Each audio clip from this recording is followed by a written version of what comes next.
إن الحمد لله نحمده ونستعينه ونستغفره ونعوذ بالله من شرور أنفسنا ومن سيئات أعمالنا من يهدي الله فلا مضل له ومن يضلل فلا هادي له أشهد أن لا إله إلا الله وحده لا شريك له وأشهد أن محمدا عبده ورسوله أما بعد قال رسول الله صلى الله عليه وسلم إن أصدق الحديث كتاب الله وحسن الهدي هدي محمد صلى الله عليه وسلم وشر الأمور محدثاتها وكل محدثة بدعة وكل بدعة ضلالة وكل ضلالة في النار. قال الله تعالى يا أيها الذين آمنوا اتقوا الله حق تقاته ولا تموتن إلا وأنتم مسلمون. கண்ணியத்திற்குரிய எல்லாம் வல்ல அல்லாஹுவின் நல்லடியார்களே, சகோதர சகோதரிகளே, அல்லாஹுடைய பேரொருளால் மகத்துவம் மிகுந்த ஜும்மாவுடைய நாளிலே அல்லாஹுடைய மார்க்கத்தை பற்றிய செய்திகளை அறிந்து அதன் அடிப்படையில் நம் வாழ்வை அமைத்து இந்த உலகிலும் மறு உலகிலும் வெற்றி பெற வேண்டும் என்ற உயர்ந்த எண்ணத்தில் நாம் எல்லாம் இங்கே வருகை தந்திருக்கின்றோம். அல்லாஹுடைய சாந்தியும் சமாதானமும் நாம் உயிரிலும் மேலாக மதிக்கக்கூடிய எம்பெருமானார் நபிகள் நாயகம் ஸல்லல்லாஹு அலைஹி வஸல்லம் அவர்கள் மீதும் சஹாபாக்கள் மீதும் சஹாபிய பெண்மணிகள் மீதும் குறிப்பாக நாம் அனைவரின் மீதும் உண்டாவதாக என்ற பிரார்த்தனையோடு என்னுடைய உரையில் வருகின்றேன். கண்ணியத்திற்குரிய எல்லாம் வல்ல அல்லாஹுவின் நல்லடியார்களே, நாம் பின்பற்றக்கூடிய இந்த இஸ்லாமிய மார்க்கம் அல்லாஹுவால் ஏற்றுக்கொள்ளப்பட்ட மார்க்கம். இன்ன தீன இன்தல்லாஹில் இஸ்லாம், அல்லாஹுவால் அங்கீகரிக்கப்பட்ட மார்க்கம் இஸ்லாம் என்று அல்லாஹ் சொல்கின்றான். அல்லாஹுடைய மார்க்கத்தை பின்பற்றக்கூடிய நாம் இந்த மார்க்கம் முழுமையடைந்தது என்று அல்லாஹ் திருமறை குர்ஆனில் சொல்கின்றான். நபிகள் நாயகம் ஸல்லல்லாஹு அலைஹி வஸல்லம் அவர்கள் இந்த உலகத்திலே உயிரோடு வாழக்கூடிய அந்த காலகட்டத்திலேயே இந்த மார்க்கம் நிறைவேற்றது என்று அல்லாஹ் சொல்கின்றான். நபிகள் நாயகம் ஸல்லல்லாஹு அலைஹி வஸல்லம் அவர்கள் தன்னுடைய ஹஜ்ஜி பயணத்தின் போது சஹாபாக்களோடு ஹஜ்ஜி செய்கிறார்கள். அப்படி ஹஜ்ஜி செய்யக்கூடிய அந்த நேரத்தில் அரஃபா பெருவெளியிலும் முஸ்தலிஃபாவிலும் அல்லாஹுடைய தூதர் அவர்கள் மக்களுக்கு உரை நிகழ்த்துகிறார்கள். 23 ஆண்டு காலங்கள் மக்கள் மத்தியிலே இறை தூதராக இருந்த அல்லாஹுடைய தூதர் அவர்கள் 23 ஆண்டுகளுடைய அந்த அழைப்பு பணியுடைய சாராம்சத்தை சுருக்கமாக மக்கள் மத்தியிலே இறுதி பேருரை நிகழ்த்துகிறார்கள். அந்த இறுதி பேருரையிலே மக்களுக்கு என்னெல்லாம் சொல்ல வேண்டுமோ 23 ஆண்டுகளுடைய அந்த போதனையை சுருக்கி அப்படியே நபிகள் நாயகம் ஸல்லல்லாஹு அலைஹி வஸல்லம் அவர்கள் ஒரு உரையாக நிகழ்த்துகிறார்கள். அதிலே மனிதனுடைய உரிமைகளை பற்றி பேசுகிறார்கள்.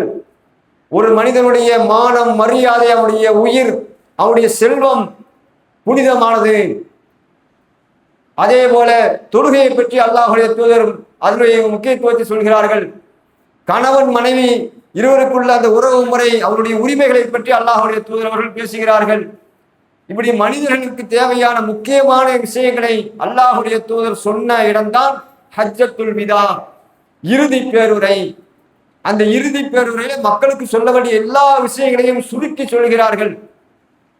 இதை பற்றி இப்னு அப்பாஸ் ரலியல்லாஹு அவர்கள் சொல்லும் போது, நபிகள் நாயகம் ஸல்லல்லாஹு அலைஹி வஸல்லம் அவர்கள் தன்னுடைய இறுதி பேருரையிலே மக்களுக்கு உபதேசம் செய்தார்களே, அது தன்னுடைய உம்மத்திற்கு செய்த வசியத், மரண சாசனம்.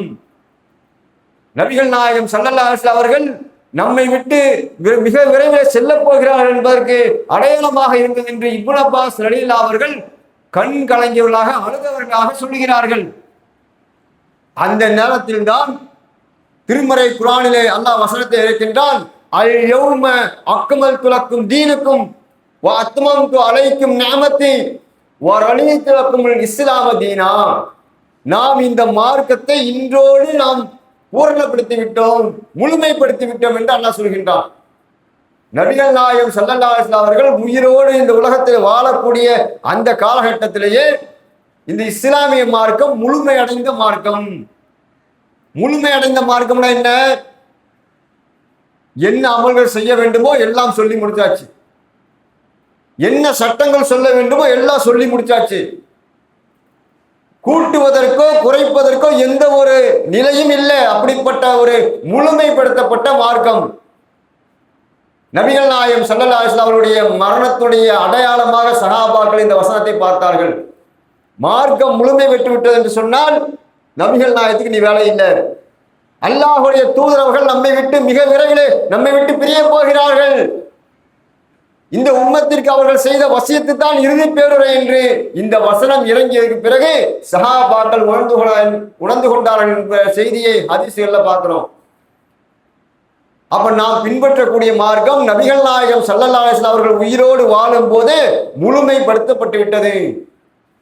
தொழுகை என்றால் 5 நேர தொழுகை, சுபுஹ் தொழுகை 2 ரக்காத்து, லுஹர் 4, நோன்பு என்று சொன்னால் ரமலானுடைய மாதத்தில் சூரியன் உதயமாவதற்கு முன்னால் சஹர் செய்ய வேண்டும், சூரியன் மறையும் போது நோன்பை முடிக்க வேண்டும். இப்படி எல்லா விஷயங்களுக்கும் விடை காணப்பட்ட மார்க்கம். ஆனால் இன்று நம்முடைய சமுதாயத்தினுடைய நிலை என்ன? முழுமைப்படுத்தப்பட்ட இந்த மார்க்கத்தை பின்பற்றக்கூடிய முஸ்லிம்கள் அல்லாஹும் அல்லாஹ்வுடைய தூதரும் சொல்லாத பல காரியங்களை இன்று அளவுக்கும் புதிதாக அவர்களே உருவாக்கி மார்க்கம் என்று பின்பற்றக்கூடிய செயல்படுத்தக்கூடிய எவ்வளவோ விஷயங்களை பார்க்கிறோம். ஒரு மனிதனுடைய பிறப்பிலிருந்து இறப்பு வரைக்கும் விதத்தான காரியங்கள், அல்லாஹும் அல்லாஹ்வுடைய தூதரும் சொல்லாத காரியங்கள், முழுமைப்படுத்தப்பட்ட மார்க்கம். அதற்கு மேல் யாரும் கூட்டவும் முடியாது, குறைக்கவும் முடியாது. ஆனால் அதையெல்லாம் மீறி, வரம்பு மீறி புதுமையான அமல்களையும் அல்லாஹ்விடத்தில் நன்மை கிடைக்கும் என்று சில காரியங்களையும் பொருளாதாரத்தை திரட்ட வேண்டும் என்ற அடிப்படையில் சில மனிதர்களால் உருவாக்கப்பட்ட எவ்வளவோ விதத்தான காரியங்கள். அதிலே ஒன்றுதான் இந்த ரபியுல் அவ்வல் மாதம். ரபியுல் அவ்வல் மாதத்துடைய சிறப்பு என்ன? நபிகள் நாயகம் ஸல்லல்லாஹு அலைஹி வஸல்லம் அவர்கள் பிறந்த மாதம். இந்த மாதத்திலே அல்லாஹ்வுடைய தூதரை நாங்கள் நேசிக்கிறோம். அவர்களை நேசிக்கக்கூடிய காரணத்தினால் அவர்கள் மேல நாங்கள் சுபஹான மௌலூத் ஓதப் போகிறோம். இன்னைக்கு சமுதாயத்தில் எல்லாம் தயாராகக்கூடிய பார்க்கிறோம். ஒரு 4 நாளுக்கு முன்பாகவே வலைதளங்களிலே இந்த சுபஹான மௌலூதை பற்றி ஆதரிக்கக்கூடியவர்கள் நாமெல்லாம் தயாராகுவோம், அல்லாஹ்வுடைய தூதருடைய புகழை மக்களுக்கு கொண்டு போய் சேர்ப்போம், இந்த சுபஹான மௌலூதை ஓதுவதற்கு நாம் தயாராகுவோம் என்று வலைதளங்களில் பரவிருக்கக்கூடியது பார்க்கிறோம். இந்த சுபஹான மௌலூது அல்லாஹ்வுடைய தூதரவர்கள் காட்டித்தராத ஒரு புதுமையான ஒரு வணக்கம். ஆகையால் இதையெல்லாம் மக்களுக்கு மத்தியில் விழிப்புணர்வை கொண்டு செல்ல வேண்டும் என்று ஒரு சிலர் இப்படி வலைதளங்களில் சொல்லக்கூடியதை பார்க்கிறோம். அவங்க சுபஹான மௌலூது ஓதக்கூடிய இந்த மக்கள், இவர்களுக்கு என்ன எப்படி ஆர்வம் ஊட்டப்படுது? நபிகள் நாயகம் ஸல்லல்லாஹு அலைஹி வஸல்லம் சொன்னார்கள், நாம் சொல்லாத ஒன்றை ஒருவர் மார்க்கம் என்று பின்பற்றினால் அது அல்லாஹ்விடத்தில் நிராகரிக்கப்படும். அல்லாஹ்வுடைய தூதர் என்று சொல்லாத ஒரு காரியத்தை நம்ம செய்தால் நம்ம நினைப்போம், நம்முடைய சொந்த பந்தம், நம்முடைய முன்னோர்கள், நம்முடைய இமாம்கள், நம்முடைய முத்தவள்ளிகள் எல்லாம் சொல்லுவாங்க, இதுல நன்மை இருக்குன்னு சொல்லுவாங்க, இதை ஓதுனா பரக்கத்து கிடைக்குன்னு சொல்லுவாங்க. அதை நம்பி நம்ம பொருளாதாரத்தை செலவு செய்வோம், நம்முடைய நேரத்தை செலவு செய்வோம். ஆனால் அல்லாஹ்விடத்தில் அது நிராகரிக்கப்படும். மா லைஸ மின்ஹும் ஃபஹுவ ரத்துன். அல்லாஹ் அதை நிராகரித்து விடுவான். அல்லாஹ்வுடைய அல்லாஹ்வுடைய தூதர் சொல்லாத எந்த காரியமாக இருந்தாலும் சரி, ஒரு சின்ன வார்த்தையாக இருந்தாலும் சரி, அது அல்லாஹ் ஏற்றுக்கொள்ளவே மாட்டான். அதுக்கு உதாரணம் பாருங்க, நிறைய உதாரணம் சொல்லலாம். ஒரு சின்ன உதாரணம், நபிகள் நாயகம் ஸல்லல்லாஹு அலைஹி வஸல்லம் அவர்கள் ஒரு நபி தோழருக்கு ஒரு பிரார்த்தனை கற்றுக் கொடுக்கிறார்கள். ஒரு நீண்ட நெடிய பிரார்த்தனை. அந்த பிரார்த்தனையை அல்லாஹ்வுடைய தூதரிடத்திலே செவியேற்று அவர் மனனம் செய்கிறார். அதிலே ஒரு வார்த்தை, வ ஆமன்து கித்தாபில்லதி அன்சல்த வ நபிக்கல்லதி அர்சல்த. இந்த வாசகம், வ ஆமன்து நான் நம்பினேன், கித்தாபில்லதி அன்சல்த அல்லாஹ் இறக்கிய வேதத்தை நம்பினேன், வ நபிக்கல்லதி அர்சல்த உன்னுடைய நபியை நான் நம்பினேன் என்று சொல்லு என்று நபிகள் நாயகம் கற்றுக் கொடுக்குறாங்க பிரார்த்தனையை. இவரை மனனம் செஞ்சுட்டு மறுநாள் நபிகள் நாயகம் ஸல்லல்லாஹு அலைஹி வஸல்லம் சந்திக்கும் போது, அல்லாஹ்வுடைய தூதரே, நீங்கள் ஒரு பிரார்த்தனையை கற்றுக் கொடுத்தீங்களே, அந்த பிரார்த்தனையை நான் சொல்கிறேன், சரியா இருக்கான்னு பாருங்க என்று நபிகள் நாயகம் ஸல்லல்லாஹு அலைஹி வஸல்லம் தான் மனனம் செய்ததை ஒப்பிக்கிறார்கள். அப்பொழுது அந்த பிரார்த்தனையை சொல்லிட்டு வரும்போது, வ ஆமன்துல்லாஹி அன்சல்த அல்லாஹ் இறக்கியதை நம்பினேன், வ ரசூலுக்கல்லதி அர்சல்தங்கிறாரு. நபிகள் நாயகம் சொல்லி கொடுத்தாங்க, வ நபிக்கல்லதி அர்சல்த உங்களுடைய நபிமார்களை நம்பினேன்னு சொல்லுன்னு சொன்னாங்க. இவர் என்ன சொல்றாரு, வ ரசூலுக்கல்லதி அர்சல்தங்கிறாரு. நபியும் ரசூலும் ஒண்ணுதான், இறை தூதரைத்தான் குறிக்கும். ஆனால் நான் என்ன சொல்லணும் அதைத்தான் நீ சொல்லணும், நீயா மாற்றக்கூடாது. இந்த அளவுக்கு நபிகள் நாயகம் ஸல்லல்லாஹு அலைஹி வஸல்லம் அவர்கள் அல்லாஹ்விடத்துல ஒரு காரியம் செய்யும் போது நன்மை கிடைக்கும் என்ற அடிப்படையில் எந்த அமலை செய்தாலும் நபிகள் நாயகம் ஸல்லல்லாஹு அலைஹி வஸல்லம் அங்கீகாரம் இருக்கணும். அல்லாஹ் சொல்லியிருக்க வேண்டும், அல்லாஹ்வுடைய தூதர் சொல்லியிருக்க வேண்டும். இதுதான் ஒரு சின்ன உதாரணம், நிறைய விஷயங்கள் இருக்கு. அப்ப இந்த ஒரு வார்த்தை கூட ஒரே பொருள் தான். நம்ம எத்தனையோ பொருளை சொல்றோமா இல்லையா? இப்ப நம்ம செல்போனும் இதுவே கைபேசியும் ரெண்டும் ஒரே தான். ஆனா நம்ம நபிகள்லாம் என்ன சொன்னாங்க அதை நம்ம சொல்லணும். ஒரு பொருளுக்கு ரெண்டு பேரா இருந்தாலும் அல்லாஹ்வுடைய தூதர் என்ன சொல்றோம் அந்த பேரை சொல்லிதான் அல்லாஹ்விடத்துல பிரார்த்தனை செய்யணும், மார்க்கம் என்ற அடிப்படையில. அப்ப இந்த அளவுக்கு அல்லாஹ்வுடைய தூதர் அவர்கள் சொல்றாங்க சொன்னா, நான் ஒரு அமலை செய்யறோம். இன்னைக்கு இந்த ரபியுல் அவ்வல் மாசம் சுபஹான மௌலூத் ஓதினால் பரக்கத்து கிடைக்கும், பாவ மன்னிப்பு கிடைக்கும், உங்களுக்கு வியாபாரம் நல்லபடியா இருக்கும். யாருடைய வீட்டில் சுபஹான மௌலூத் ஓதப்படுகிறதோ அவர் வீட்டில் நன்மை அதிகமாக தேடி வரும், அல்லாஹ்வுடைய அருள் இறங்கும். இப்படியெல்லாம் சொல்லி மக்கள் மத்தியில இந்த பிதஅத்தான காரியத்திற்கு ஆர்வம் ஊட்டக்கூடியதை பார்க்கிறோம். இன்னும் ஒரு படி மேல சென்று என்ன சொல்றாங்க, சுபஹான மௌலூத் ஓதுவதற்கு நாம் மட்டும் ஆர்வப்படவில்லை, நபிகள் நாயகம் ஸல்லல்லாஹு அலைஹி வஸல்லம் அவர்கள் உயிரோடு வாழும் போது சஹாபாக்களே மௌலூத் ஓதி இருக்கிறார்கள். என்னடா புது கதையா இருக்கு, சஹாபாக்கள் மௌலூத் என்னப்பா ஆதாரம்?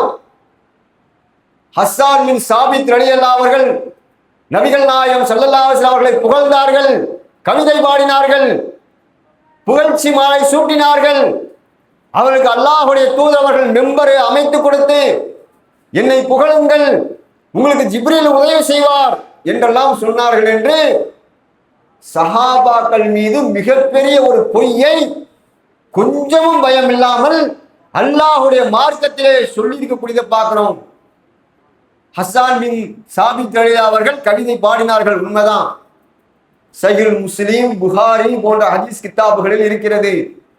என்ன கவிதை பாடினார்கள்? நபிகள் நாயகம் ஸல்லல்லாஹு அலைஹி வஸல்லம் அவர்கள் இந்த ஏகத்துவ கொள்கையை மக்கள் மத்தியில் சொல்லும் போது எதிரிகளுடைய கடுமையான எதிர்ப்பு இருந்தது. அந்த எதிர்ப்புகளில் ஒன்று, நபிகள் நாயகம் ஸல்லல்லாஹு அலைஹி வஸல்லம் திட்டும் போது கவிதை நடையில திட்டுவான். அவர் பேசும்போது கவிதையிலே திட்டுவான். நபிகள் நாயகம் ஸல்லல்லாஹு அலைஹி தெரியாது. அப்ப நபிகள் நாயகம் ஸல்லல்லாஹு அலைஹி வஸல்லம் பதில் கொடுக்க வேண்டும். அப்ப நம்முடைய தோழர்களை யாராவது கவிதை பேசக்கூடிய, கவிதை நடையில பேசக்கூடிய ஆட்கள் யாராவது இருக்கிறார்களா என்று பார்க்கும்போது அப்துல்லா பின் ரவாஹா என்று சொல்லக்கூடிய நபி தோழர், அவரை கூப்பிட்டு வர சொல்றாங்க. அவரை யாரு எதிர்நிலையில கூடியது யாரு? அபு சுஃபியான். அவர் இஸ்லாத்துக்கு அப்ப வரல. அப்ப அவர்களுக்கு பதில் கொடுக்கணும். அப்துல்லா பின் ரவாஹா ரலியல்லாஹு வருகிறார்கள். அவர்கள் கவிதை நடையில பேசுகிறார்கள்.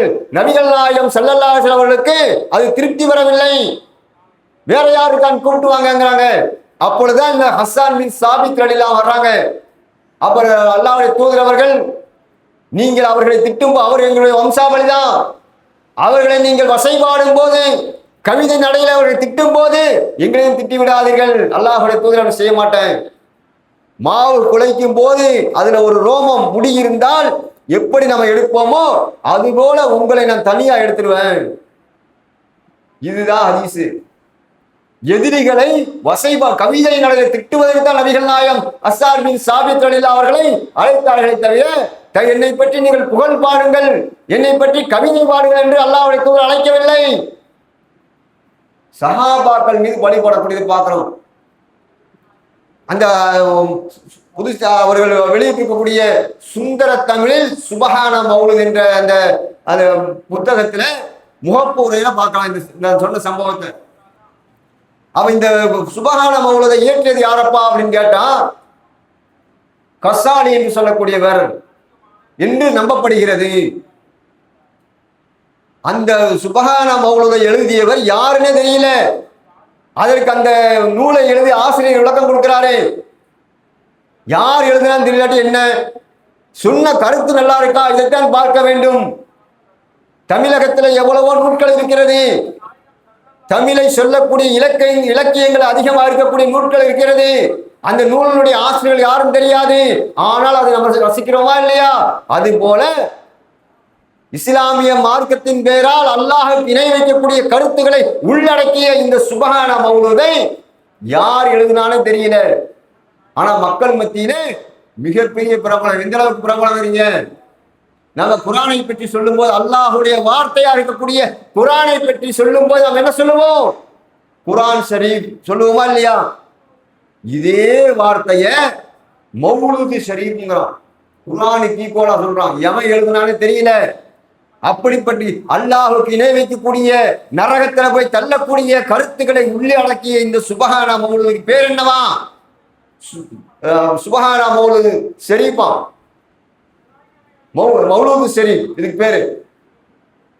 இன்னும் இந்த சமுதாயத்தில் எந்த அளவுக்கு ஆயிடுச்சுன்னு தெரியுமா? நல்ல மங்களகரமான நிகழ்ச்சி, வீடு பாதுகாச்சாங்க, வீடு புதுசாக ஓபன் பண்ண போறாங்க, புது வீடு கட்டி நுழைய போறாங்க. அந்த சந்தோஷமான நேரத்துல சுபஹான மௌலுதான். எவனாவது மௌத்தா போய் வீடு துக்ககரமா இருக்கும், அங்க குர்ஆன் ஓதணுமா? எப்படி கொண்டு போயிட்டான் பாருங்க. நம்ம சமுதாயத்தின் நிலை பாருங்க. அல்லாஹ்வுடைய வார்த்தை துக்கமான நிகழ்ச்சிக்கான், இந்த குப்பையா இருக்கக்கூடிய இந்த சுபஹான மௌலுதுக்கான் சந்தோஷமா இருக்கக்கூடிய மங்களகரமான நிகழ்வுகள் நடக்கக்கூடிய இடத்துல ஓதுவாங்களாம். இந்த அளவுக்கு இருக்குங்க சொல்லக்கூடிய பார்க்கிறோம். இதனுடைய விஷயங்களை சஹாபாக்களை முன்னிறுத்தி சொல்றாங்க. இதுல இருக்கக்கூடிய வார்த்தையில நீங்க கவனிங்க.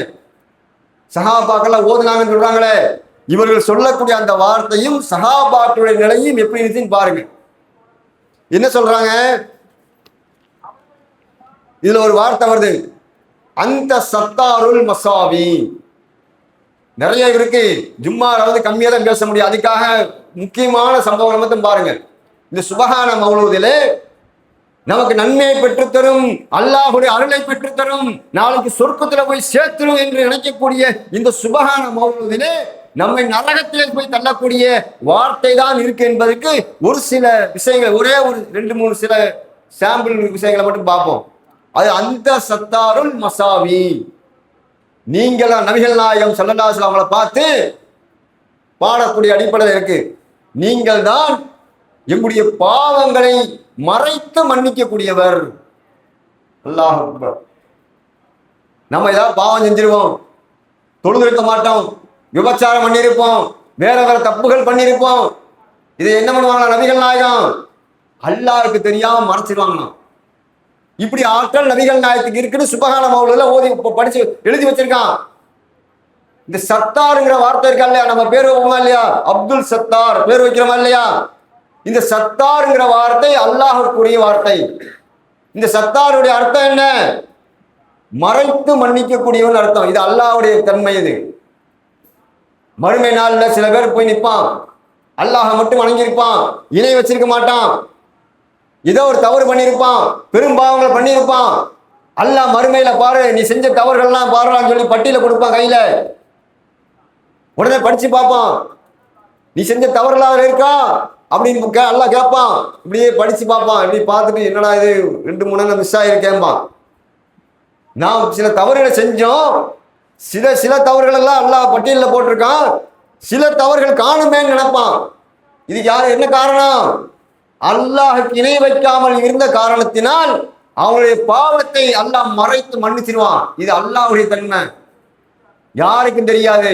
நபிகள் நாயகம் சொல்றாங்க, இந்த தன்மைக்கு பெயர் தான் சத்தார், மறைத்து மன்னிக்கக்கூடியவன். இந்த வார்த்தையை நபிகள் நாயகத்துக்கு போடுறான்.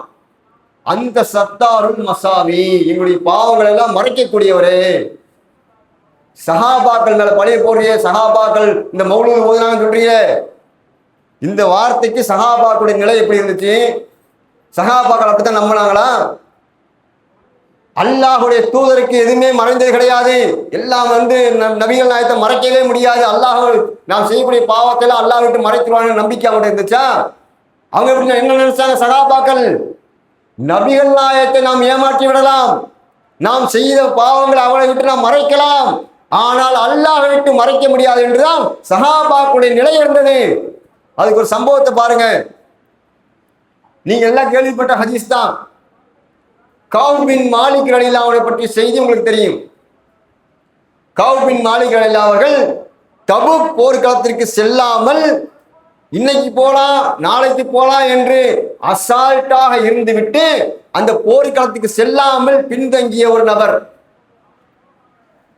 அப்ப நபிகள் நாயகம் ஸல்லல்லாஹு அலைஹி வஸல்லம் அவர்கள் தபூக் போர்க்களத்துல அந்த பிரயாணத்தில் இருக்கும்போது எங்க கௌப் பின் மாலிக்கை காணும் என்று கேட்கும்போது அதுல ஒருத்தர் சொல்றாரு, அவரு உலக வாழ்க்கையில திளைத்திருக்கிறார், 2 ஆடைகளை வைத்திருக்கிறார், அதனால அவர் வந்திருக்க மாட்டான்னு சொல்றாரு. உடனே இன்னொரு நபித்தோழர் சொல்றாரு, இவர் சொல்வது போய், அவர் விஷயத்துல நான் நன்மையை தான் நினைக்கிறேன் என்று சொல்றாரு. அப்ப நபிகள் நாயகம் தேடி பார்க்கறாங்க, ஆளை காணோம். போருக்கெல்லாம் போகாம திரும்பி வந்துட்டாங்க அல்லாஹ்வுடைய தூதரவர்கள். கௌப் பின் மாலிக் எல்லாம் பயப்படுறாங்க. நபிகள் நாயகம் ஸல்லல்லாஹு அலைஹி வஸல்லம் நம்ம என்ன சொல்றது, போர்க்களத்தில் கலந்து கொண்டாததற்கு என்ன காரணம் சொல்வது என்று அப்படியே என்ன பொய் சொல்லலாம், என்ன சாக்கு போக்கு சொல்லலாம் அப்படியே யோசிக்க ஆரம்பிக்கிறாங்க. அல்லாஹ்வுடைய தூதர் அவர்கள் மதீனாவுக்கு திரும்பி வந்த உடனே மஸ்ஜிதுல் நபவியிலே போய் 2 ரக்காயத்துகள் தொழுது விட்டு மக்களை சந்திப்பதற்கு அமர்ந்திருக்கிறார்கள். 80 பேர் தபூக் போர்க்களத்தில் கலந்து கொள்ளவில்லை. அந்த 80 பேரும் தனக்கு தெரிந்த ஒவ்வொரு சாக்கு போக்கை சொல்லுகிறார்கள். நபிகள் நாயகம் ஸல்லல்லாஹு அலைஹி வஸல்லம் அவர்கள் அவர்களுக்காக பாவ மன்னிப்பு கேட்கிறாங்க. யா அல்லாஹ், இவர்களுடைய பாவங்களை மன்னித்து, இவர்கள் தெரியாம வரல, இவருடைய சூழ்நிலை வரல, இவருடைய பாவங்களை மன்னிச்சிருங்கிறாங்க. அல்லாஹ்வுடைய தூதர் கேட்கிறாங்க. கௌப் பின் மாலிக் எல்லாம் வர்றாங்க. அல்லாஹ்வுடைய தூதரே அஸ்ஸலாமு அலைக்கும் என்று சொல்லும் போது ஒருவர் கோபப்பட்டிருக்கும் போது பார்த்தா நம்ம எப்படி பார்ப்பாங்க? ஒரு மாதிரி பார்த்துட்டு சிரிக்கிற மாதிரி இருக்கும், ஆனால் கோபத்தோட இருப்பாங்க. அதே போல அல்லாஹ்வுடைய தூதர் அவர்கள் கௌப் பின் மாலிக் அவங்கள பார்க்கறாங்க. அவங்க கேட்கிறாங்க, கௌப் பின் மாலிக், ஏன் நீங்கள் போர்க்களத்தில் கலந்து கொள்ளவில்லை என்று கேட்கும் போது, அல்லாஹ்வுடைய தூதரே, நீங்கள் அமர்ந்திருக்கக்கூடிய இந்த இடத்திலே அல்லாஹ்வுடைய தூதராகிய நீங்கள் இல்லாமல் வேறு யாராவது இருந்திருந்தால் எனக்கு பேச்சாற்றல் இருக்கு, நான் செஞ்ச தவறை நியாயப்படுத்தி பேசக்கூடிய அடிப்படையில் எனக்கு நாவாற்றல் இருக்கிறது, அதை பயன்படுத்தி நான் எப்படியாவது தப்பிச்சிருவேன். ஆனால் என் முன்னால் அமர்ந்திருப்பது அல்லாஹ்வுடைய தூதர். நான் என்ன சொன்னாலும் நீங்கள் நம்பி விடுவீர்கள். நான் செஞ்ச பாவம் எதனால் வரல என்பதை உங்களை விட்டு நான் மறைக்க முடியும், அல்லாஹை விட்டு மறைக்க முடியாது. அப்ப சஹாபாக்கள் நிலை எப்படி இருந்துச்சு? இவன் மௌல் சுபஹான மௌல் எழுதி வச்சிருக்கான், நபிகள் நாயகம் ஸல்லல்லாஹு அலைஹி வஸல்லம் எல்லா பாவங்களையும் மன்னிச்சுவாங்க, மறைத்து விடுவார்கள் சொல்றாங்க. ஆனா சஹாபாக்கள் நிலை எப்படி இருந்துச்சு? நபிகள் நாயகத்தை ஏமாத்தி மறைச்சிடலாம், அல்லாஹ்வை ஏமாத்தி மறைக்க முடியாது என்றுதான் அவங்க நம்பிக்கை இருந்துச்சு. அப்படிப்பட்ட அந்த சஹாபாக்கள் மீது பழி போடுறாங்க. சஹாபாக்கள் எல்லாம் சுபஹான மௌல் ஓதினார்கள். அடுத்து என்ன? அந்த சுபஹான மௌல்ல இருக்கக்கூடிய இன்னொரு வார்த்தை, வா முக்கீனுல் அஸ்ராத்தி, யாரை பார்த்து சொல்றாங்க? நபிகள் நாயகம் ஸல்லல்லாஹு அலைஹி வஸல்லம் பார்த்து சொல்றாங்க, சிரமங்கள் நாங்கள் சிரமப்படும் போது அந்த சிரமங்களை கண்டு நீங்கள் காப்பாற்றக்கூடியவர். இங்கேயோ இருப்பாங்களாம், எங்கேயோ சிரமப்பட்டு இருப்போம். நபிகள் நாயகம் இப்ப இருக்காங்களா உயிரோட? இல்ல. நம்ம இங்க சிரமப்படுறோம், நபிகள் நாயகம் அங்கிருந்து பார்ப்பாங்க. நம்ம சிரமப்படும் போது உடனே வந்து நம்மளை காப்பாத்திடுவாங்க. நோயில சிரமப்படும் போதும் சரி, எதிரிகளால் சிரமப்படும் போதும் சரி, பொருளாதாரத்தால் சிரமப்படும் போதும் சரி, நம்ம இந்த சுபஹானல் மௌது ஓதிட்டோம்னா அல்லாஹ்வுடைய நம்ம சிரமப்படுவதை பார்த்து அல்லாஹ்வுடைய தூதர் நம்மளுடைய சிரமத்தை போக்கிடுவாங்களாம். இப்படி எழுதி வச்சிருக்கான். ஒரு மூமின் உண்மையில இப்படி நம்பளுக்கான வாய்ப்பு இருக்கா? நபிகள் நாயகம் ஸல்லல்லாஹு அலைஹி வஸல்லம் அவர்கள் மௌத்தாகி 1400 வருடங்களுக்கு மேல ஆயிருச்சு. அல்லது சஹாபாக்கள் அவங்க உயிரோடு வாழ்ந்த காலத்திலே இருக்கட்டும், நபிகள் நாயகம் ஸல்லல்லாஹு அலைஹி வஸல்லம் மதீனால இருக்காங்க, சில சஹாபாக்கள் வெளியூர்ல இருக்காங்க, அவங்க சிரமப்படுறாங்க, நபிகள் நாயகம் தெரியுமா? அப்படிதான் சஹாபாக்கள் நம்புறாங்களா? இதுக்கு ஒரு சம்பவத்தை பார்க்கிறோம். நபிகள் நாயகம் ஸல்லல்லாஹு அலைஹி வஸல்லம் அவர்கள் அல்லாஹ்வுடைய தூதர் தான். ஆனால் அல்லாஹ் வஹீயின் மூலம் ஒரு விஷயத்தை சொல்லாமல் அவர்களுக்கு எதுவும் தெரியாது. நாம் சிரமப்படக்கூடிய விஷயங்கள் நாம் சொல்லாமல் அல்லாஹ்வுடைய தூதருக்கு தெரியாது என்றுதான் அவர்கள் நம்பினார்கள். ஆனா இதுல எப்படி எழுதி வச்சிருக்கான்? சஹாபாக்கள் ஓதினார்கள் இந்த சுபஹான மௌலூதை என்று சொல்றாங்களே, நீ சொல்றது மாதிரி சஹாபாக்கள் இல்ல. அல்லாஹ்வை போல நம்பினார்கள். நபிகள் நாயகத்தை நபிகள் நாயகம் எப்படி பார்க்கணுமோ அப்படித்தான் பார்த்தார்கள். உன்னை விட அல்லாஹ்வுடைய தூதர் மீது அளவு கடந்த நேசம் வைத்திருந்தார்கள். உங்களை போல போலி நேசம் வைக்கல, போலி நேசம் நபிகள் நாயகத்து மேல வைக்கல. சஹாபாக்கள் அல்லாஹ்வுடைய தூதருக்காக தங்களுடைய உயிரை கூட தருவார்கள்.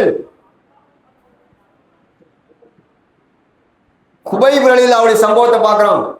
நபிகள் நாயகம் ஸல்லல்லாஹு அலைஹி வஸல்லம் அவர்கள் ஒரு 10 குதிரை வீரர்களை நஜித் பகுதியை நோக்கி அனுப்புறாங்க. மக்காவுக்கு அனுப்புறாங்க. அல்லாஹ்வுடைய தூதர் இருப்பது மதீனா. அல்லாஹ்வுடைய தூதர் அவர்கள் மக்காவிலே சூழ்நிலை எப்படி இருக்கிறது, எதிரிகள் நம்மை பற்றி என்ன பேசுகிறார்கள், என்ன நிலையிலே மக்கா இருக்கிறது என்று அறிந்து கொள்வதற்காக 10 பேர் கொண்ட ஒரு குதிரை படையை மக்காவுக்கு அனுப்பி வைக்கிறாங்க. அவன் மக்காவுக்கு மதீனாவிலிருந்து அல்லாஹ்வுடைய தூதர் அனுப்பி வைக்கக்கூடிய இந்த குதிரைப்படை வருகிறது என்று தெரிந்த உடனே மக்காவில் இருக்கக்கூடிய முஸ்லிம்கள் எல்லாம் அவர்களை பிடிப்பதற்கு ஆள் அனுப்பிவிடுறாங்க. அப்படி ஆள் அனுப்பிவிடக்கூடிய நேரத்தில் ஒரு 100 அம்பெய்யக்கூடிய வீரர்களை மக்காவிலிருந்து எதிரிகள் அனுப்பிவிடுறாங்க இந்த 10 பேரை பிடிக்கிறதுக்கு. இவர்கள் அந்த 100 பேரை பார்த்த உடனே இந்த 10 நபர்கள் மலை மேலே ஏறி ஆங்காங்கே ஒளிந்து கொள்கிறார்கள். மக்காவிலிருந்து வந்த இந்த 100 குதிரைப்படை வீரர்கள் அப்படி சுற்றி பார்க்கிறார்கள். அங்கே மதீனாவுடைய பேரிச்சம்பள கொட்டை கிடக்கிறது. அப்ப வந்த தகவல் சரியானது. மதீனாவிலிருந்து முகமது அவர்கள் அனுப்பிவிட்ட ஆட்கள் இங்கேதான் இருக்கிறார்கள், மதீனாவுடைய பேரிச்சம்பள கொட்டைகள் கிடக்கிறது என்று அதை அடையாளம் கண்டு கொண்டு நன்றாக தேட ஆரம்பிக்கிறார்கள். அப்படி தேட ஆரம்பிக்கும் போது ஒரு அறிவிப்பு செய்கிறார்கள், நீங்கள் இங்கேதான் இருக்கிறீர்கள், நீங்கள் இருப்பது எங்களுக்கு தெளிவாகிவிட்டது, நீங்கள் எங்களிடத்தில் வந்து பிணை கைதியாக ஆகிவிடுங்கள், உங்களை நாங்கள் ஒன்றும் செய்ய மாட்டோம், கொலை செய்ய மாட்டோம் என்று சொன்ன உடனே அதில் ஆசிப் என்று சொல்லக்கூடிய ஒரு நபித்தோழர், அவர் நான் அந்த காபிருடைய இறை மறுப்பாளனுடைய பேச்சை நம்பி அவருடைய வாக்குறுதியை நம்பி நான் இறங்க மாட்டேன் என்று சொல்கிறார். இப்படியே கண்டுபிடிச்சு அவங்களை கொண்டு வந்து இறக்கிறாங்க. பிடித்த உடனே 7 நபர்களை கொண்டு விடுகிறார்கள். அப்படி கொடுமைப்படுத்தும் போது அந்த சிரமத்தில் இருக்கும் போது நபித்தோழர்கள் என்ன சொன்னாங்க? நபிகள் நாயகத்தை கூப்பிட்டாங்க. கூப்பிட சொல்றான் சுபஹான மௌலூதுல சிரமப்படும் போது சிரமத்தை போக்குவரே அஸ்ஸலாமு அலைக்கும்ங்கிறான் சுபஹான மௌலூதுல. அப்ப சஹாபாக்கள் உண்மையிலே இந்த சுபஹான மௌலூது ஓதி இருந்தா என்ன கூப்பிட்டுருக்கணும், யாரை கூப்பிட்டுருக்கணும்? சிரமப்படும் போது எதிரிகளால் சிரமத்துக்குள்ளா இருக்கக்கூடிய அந்த நேரத்தில் சஹாபாக்கள் யாரை அழைத்திருக்க வேண்டும்? நபிகள் நாயகத்தை அழைத்தாங்க. அல்லாஹ்வுடைய தூதரே நாங்கள் சிரமப்படுகிறோம், எங்களை காப்பாற்றுங்கள் என்று நபிகள் நாயகத்தை சஹாபாக்கள் கூப்பிட்டார்களா? அப்படி கூப்பிடல. சுபஹான மௌலூது அப்படித்தான் சொல்றான். நம்ம அப்படித்தான் கூப்பிடணுமா? நான் சிரமப்படுகிறேன், எங்களுக்கு உதவிக்கரம் நீட்டுவீராக நம்மளை கூப்பிட சொல்றான். ஆனா சஹாபாக்கள் என்ன சொன்னார்கள்? அல்லாஹும்ம, இறைவா, இந்த சிரமத்தை, நாங்கள் படக்கூடிய இந்த கஷ்டத்தை உன்னுடைய நபிக்கு நபிக்க, உன்னுடைய நபிக்கு இந்த நாங்கள் படக்கூடிய சிரமத்தை யாரெல்லாம் நீ அறிவிச்சு கொடுங்க. அவர் சஹாபாக்கள் எப்படி தெளிவா இருந்தாங்க. நபிகள் நாயகம் அல்லாஹுடைய தூதராக இருந்தாலும் அவர்கள் மனிதர். அல்லாஹ் அறிவித்து கொடுக்காமல் அவர்களுக்கு எதுவும் தெரியாது என்று நம்பிக்கை தான் அவங்ககிட்ட இருந்துச்சு. நேரடியா நபிகள் நாயகத்தை அவங்க கூப்பிடல. அல்லாஹும் நபிக்க, இறைவா, உன்னுடைய நபியிடத்திலே நாங்கள் படக்கூடிய இந்த சிரமத்தை நீ வஹீயின் மூலம் சொல்லுவாயாக. இதுதான் சஹாபாக்களுடைய நம்பிக்கை. அப்படிப்பட்ட நம்பிக்கைகள் இந்த சஹாபாக்களை இவர்கள் சுபஹான மௌலூத் ஓதினார்கள் என்று அவர்கள் மீது அப்பட்டமான பொய்களை சொல்லக்கூடியதை பார்க்கிறோம். இதே போல இன்னும் நிறைய விஷயங்களை இவர்கள் சொல்லுவதற்கு மாற்றமாகத்தான் சஹாபாக்களுடைய வாழ்க்கை இருந்திருக்கிறது. இவர்கள் சொல்லுவதைப் போல ஒரு துளி அளவு இருக்கக்கூடிய நபிகள் நாயகத்துடைய தோழர்கள் அவருடைய நிலையை மாற்றிக்கொள்ளவில்லை என்பதை ஹதீஸ்கள் வாயிலாக பார்க்கின்றோம். இன்ஷா அல்லாஹ் இரண்டாவது முறை பார்ப்போம்.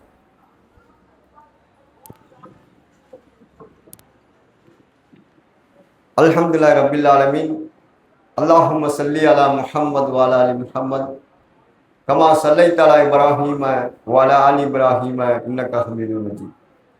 அல்லாஹும்ம பாரிக் அலா முஹம்மத் வ அலா ஆலி முஹம்மத் கமா பாரக்த அலா இப்ராஹீம வ அலா ஆலி இப்ராஹீம இன்னக ஹமீதும் மஜீத். கண்ணியத்துக்குரிய அல்லாஹ்வின் நல்லடியார்களே, அல்லாஹ்வுடைய தூதர் நபிகள் நாயகம் ஸல்லல்லாஹு அலைஹி வஸல்லம் அவர்கள் அல்லாஹும் அல்லாஹ்வுடைய தூதரும் சொல்லாத ஒரு காரியத்தை மார்க்கம் என்று யார் செய்தாலும், அது எந்த ஒரு காரியத்தை செய்தாலும் அவர்கள் இந்த உலகிலும் மறுமையிலும் மிகப்பெரிய ஒரு நஷ்டவாளிகள் என்று அல்லாஹ்வுடைய தூதர் சொல்கிறார்கள். இஸ்லாமிய மார்க்கம் அப்படிதான் சொல்லுது. எந்த காரியத்தை செஞ்சாலும் சரி, அல்லாஹ்விடத்தில் நன்மையை பெற்றுத்தரக்கூடிய ஒரு வாய்ப்பாக இருக்கக்கூடிய ஒரு அமலை நாம் செய்வதாக இருந்தால் அல்லாஹும் அல்லாஹ்வுடைய தூதர் சொல்லியிருக்காங்க. அப்படி மாற்றமாக நாம் செய்தால் அதனுடைய ரிசல்ட் எப்படி இருக்கும்? அந்த விதத்தான காரியங்கள், அல்லாஹ்வுடைய தூதர் சொல்லாத காரியங்களை மார்க்கம் என்று நினைத்து யாரெல்லாம் செய்தார்களோ அவளுக்கு எப்ப தெரியுமா தெரியும்? இந்த உலகத்துல வாழும் போது அல்லாஹ்வுடைய வேதத்தை பார்க்க மாட்டாங்க, அல்லாஹ் என்ன சொல்றான்னு படிக்க மாட்டாங்க, நபிகள் நாயகம் என்ன சொல்லியிருக்காங்க கவனிக்க மாட்டாங்க. சரி, மக்கள் மத்தியில் அழைப்பு படி செய்வாங்களா இல்லையா? இந்த ஜும்மாவுடைய மேடையில, திருமுனை பிரச்சாரத்துல மார்க்கம் என்றால் அல்லாஹும் அல்லாஹ்வுடைய தூதர் சொல்வதுதான் மார்க்கம் என்று வாய்களுக்கு தொண்டகினிய பேசியிருப்பாங்க. எல்லாத்தையும் இந்த காதல வாங்கி இந்த கால விட்டு போயிட்டே இருப்பான். இவர்களுக்கு எப்ப தெரியுமா தெரியும்? மறுமை நாளிலே தெரியும் என்று அல்லாஹ் சொல்கின்றான். யௌமத்து கல்லபுகும் உஜூஹுகும் பின்னார். அன்றைய தினத்திலே சில முகங்கள் எல்லாம் நரக நெருப்புல போட்டு பொசுக்கப்படுமா. இது யாரு கிடையாது, காபியர் கிடையாது, இஸ்லாமிய மார்க்கத்தான் இருந்திருப்பான், இஸ்லாமிய மார்க்கத்தை பேர் வச்சிருப்பான். இப்படிப்பட்ட ஆளுக்கு தான் இந்த தண்டனை. யௌமத்து கல்லவும் உஜூஹுகும் பின்னார். அன்றைய தினத்தில் சில முகங்களாம் நரக நெருப்பிலை போட்டு பொசுக்கப்படும். யக்கூலூன், அப்ப அவன் சொல்லுவான், அதான் அல்லாஹ் அத்தான ரசூலா, அல்லாஹுக்கும் அல்லாஹ்வுடைய ரசூலுக்கும் நான் கட்டுப்பட்டுக்க கூடாதா? வா சாதகானா வா குபுரானா, என்ன இப்படி வழி எடுத்துட்டேனே, என்னுடைய முன்னோர்கள் பேச்சை கேட்டேன், என்னுடைய இமாம்கள், என்னுடைய முன்னோர்கள், என்னுடைய பெற்றோர்கள் பேச்சை கேட்டேன், இப்படி செஞ்சுட்டேன். நான் அல்லாஹும் அல்லாஹ்வுடைய தூதருக்கு மட்டும் கட்டுப்பட்டிருந்தால் எனக்கு இப்படிப்பட்ட ஒரு நிலைமை வந்திருக்காது என்று மறுமையிலே புலம்புவான் என்று அல்லாஹ் குர்ஆனில் சொல்கின்றான்.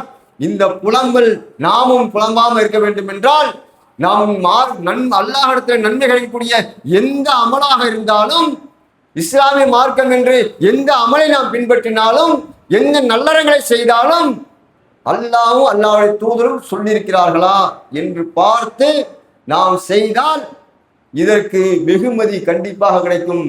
அல்லாஹ் திருமறை குர்ஆனில் சொல்றான், வபஸ்ஸிரில்லதீன ஆமனு வ ஆமினு ஸாலிஹாத். நபியே, நீங்கள் நற்செய்தி சொல்லுங்கள், அல்லாஹ்வை நம்பிக்கை கொண்டு நல்லறங்கள் புரியக்கூடியவங்களுக்கு தஜ்ரிமின் தகத்திகள் அன்ஹார், சதா ஒளித்தோடி கொண்டிருக்கக்கூடிய சுவன சோலை இருக்கு என்று நபியே நீங்கள் நற்செய்தி சொல்லுங்கிறான். அப்ப அல்லாஹும் அல்லாஹ்வுடைய ஒரு சொன்ன அடிப்படையில் நம்முடைய நற்செயல்கள் இருந்தால் சுவன சோலை. அவர்கள் சொல்லாத காரியத்தை நாம் மார்க்கம் என்று செய்தால் நரகத்திலே முகங்கள் பொசுக்கப்படும் என்பதை நாம் நினைவு வைத்துக் கொண்டு நம் அமல்களை அதிகம் செய்து மறுமையிலே வெற்றி பெறக்கூடிய கூட்டத்திலே அல்லாஹ் நம் அனைவரையும் ஆக்கி அருள் புரிய வேண்டும் என்று கேட்டுக்கொண்டு என்னுடைய உரையை நிறைவு செய்கிறேன். அஸ்ஸலாமு அலைக்கும் வரஹ்மத்துல்லாஹி வபரகாத்துஹு.